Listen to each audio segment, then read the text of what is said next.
Hello again, everyone. Kata Kosman, publisher of Madison's Lumber Reporter.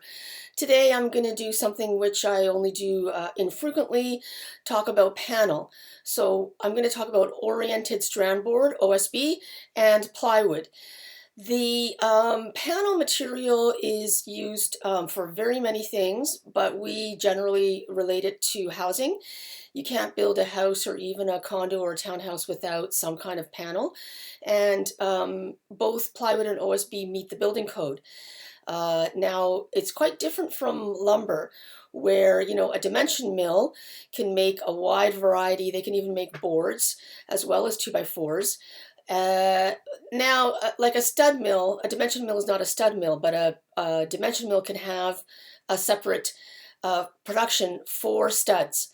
But a plywood mill is not an OSB mill, and an OSB mill is not a plywood mill. There are different production processes, different input, where the OSB is made from chips, which are then glued together using resin, and plywood is made from veneers, which are also glued together.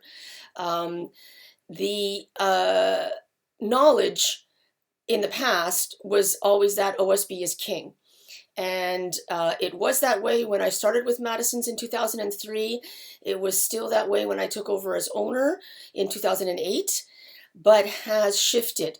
And there are still builders and contractors who swear by OSB, and there are those who swear by plywood. But what has happened, I watched this very closely, is that plywood now leads the price. I see those price changes every week, and what has been happening quite a few years now is that the plywood prices change first, and then maybe a week or two or three later, the OSB prices follow suit. And so that's why I've got the Canadian Softwood Plywood 9.5 millimeters in my table that I show regularly rather than having OSB. But what I'm going to do right now is the tables and graphs that I show you regularly, but instead of dimension lumber, it's going to be plywood and OSB.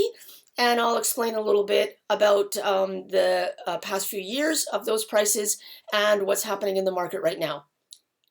Okay, so let's start with OSB, and this is oriented strand board out of Ontario, 7/16 inch. The companies which produce OSB are fewer than those which make dimension, and there are fewer production facilities. So there is more discipline in terms of these fluctuations in the price that we've been seeing with dimension lumber. And so now we have, once again, the yellow line is 2020, the blue line is last year, and that purple line off to the left is this year. You can see a really good correlation just at the beginning of this year to last year. And as I was saying in an earlier video, we expect this year, 2022, to be very similar to last year in terms of lumber sales. Might be a little bit troubling how quickly up that purple line is going. It might do the same as the blue line where it levels off for a while and drops, or it might stay high, who knows. Here we have Canadian Softwood Plywood from Toronto, 9.5 millimeters. Quite a different graph compared to what the OSB was, but a similar idea where at the end of last year, the price popped right at the beginning of January there, and now has kept on rising. If you see that blue line for last year, it did peak out for almost 2 months, and whether or not we see that this year, no one knows yet, but one thing is certain, that pink line and where the yellow line for 2020 was most of the year, I don't expect to see those prices again really until the housing market cools off, which, as the real estate experts have been saying, will not be this year. We do have interest rates that are coming up, announcements forthcoming, and inflation. So the buying power of the customer is getting a little bit tight, but that doesn't seem to be slowing down interest in buying a property or a second property. Here's those two prices put against each other. Once again, it's monthly averages. That's 2019 to the beginning of this year, February 2022.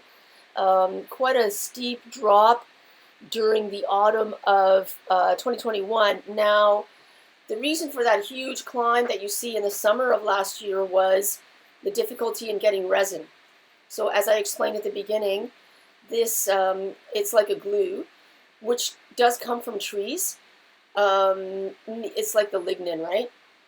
It's necessary for the production, and for some reason that is mysterious to me, most of it comes out of China, and there was a huge problem getting supply, which was rectified last year, somewhere around autumn.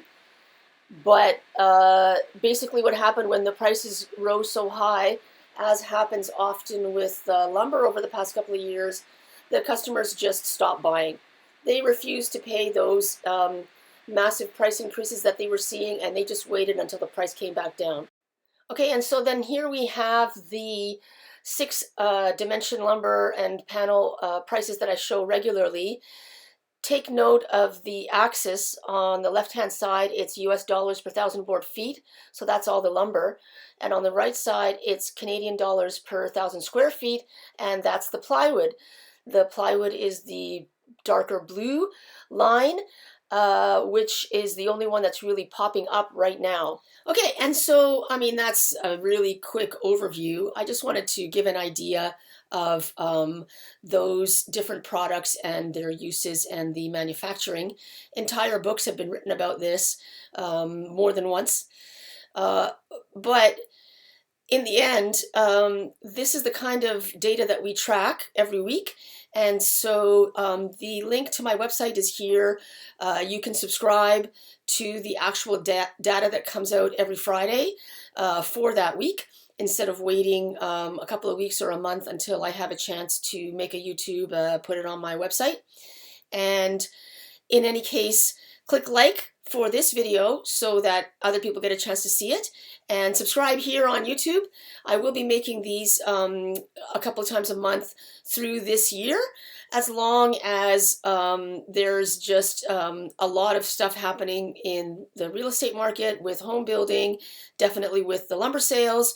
It's a very exciting time, and there's lots to talk about.